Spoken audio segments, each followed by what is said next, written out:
Тэр юм байгаль юм шүү дээ. Лиценз олгоод за тэрийг авах. За нөгөө уулж ийдсэн баг шүү дээ. За тэгэнгүүт нөгөө ламнаар аргат нөгөө ном уншиж. Тэгэнгүүт тэр өөрөө тэр уулын ийдсэн алтаа болохгүй гэсэхгүй шүү дээ. Тэр чи өөрийнх нь бие шүү дээ. Тэр алт эрдэнэс тэр өөрийнх нь доор байгаа. Тэр өөрийнх нь тэр уул усныг нь өөрийнх нь бие шүү дээ. Тэр биеийг авч ийн гэсэн.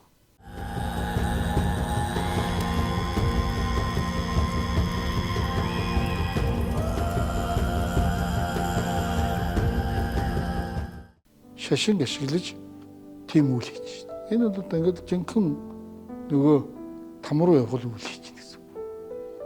Ингээд асуудал үсэд ингээд одоо шашин юу? Нэг өсөндөө хүмүүсийн хүслийг биелүүлдэг байгууллага болж байгаа юм. Зөвхөн хүний төлөө гэсэн. Үгүй шүү дээ. Амьд организм бүх ямар л амьд организм тэрний төлөө байх хэрэгтэй.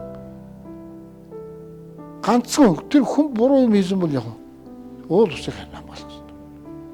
Уг нь бол тэр одоо яг энийг харин одоо сурталчилж энийг одоо энэ буруу зүйл шүү гэдгийг хар багаас нь сурах хэрэгтэй. Тийм учраас монголчууд эртний иргээс тэрийг сургаад голын усанд өөрийгөө хүртэл угаахгүй. Тэр одоо бөөсний тип болоод тийм агуу мөн чанар хийж авчихсан биз дээ. Тэр юу гэсэн үг тийм ээ? Голыг бохирдуулахгүй.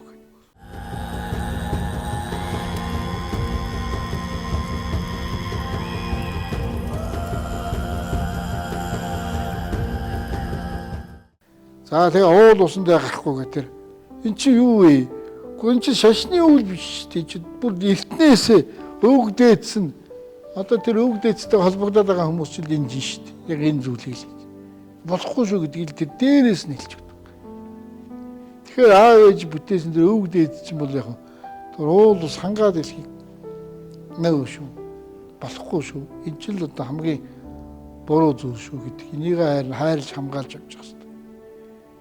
Гэт тэр 13 дугаар зуун тэрнээс өмнөх зуунд тэр байгаль дэлхий тийм ээ одоо энэ байгаль дэлхийгээ яаж хайрлах асуудал талаар нь одоо маш сайн сургаал номлож ингээд монголчууд өөрөөрөө сайхан авч явчихсан. Энийн нэг илрүүл их цаа зүйл юм. Их цаа зүйлэн дээр бүгдийг хийсэн.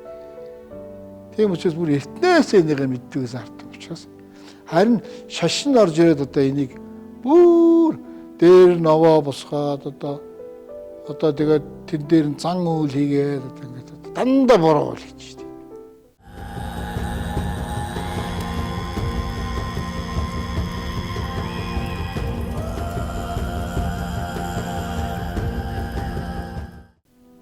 Яагаад гэвэл тэр уулын эзнийг мэдэхгүй штеп. Уулын эзэнтэй тэгээд тэр хөдөн чулуу овоолж хаяад дээрээс нь туг тарцаг намруулаад ч одоо болохгүй асуудал штеп.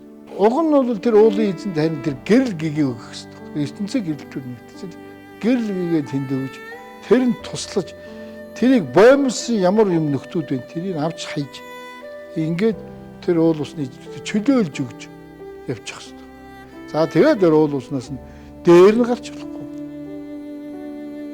Тэр нэг өсөндө толгойн дээр нь гарч ирэх гэсэн үг шүү дээ. Наа билээс нь харьцаад байна. Одоо харин тэгээд өргөл мөргөл одоо тэр сайхан цагаа идэ будаагаа өргөөд ингээд бас сайхан одоо энэ харилцан шүтэн барилга байдаг байхгүй тэнд чинь бас идэ будаагаа өргөөд цайныхаа дээжийг өргөөд тийм үү тэндээ харин очиж юу өгөхгүй өөрхөн дотороо тэр одоо муу үйл юу тэрийг гөвдөг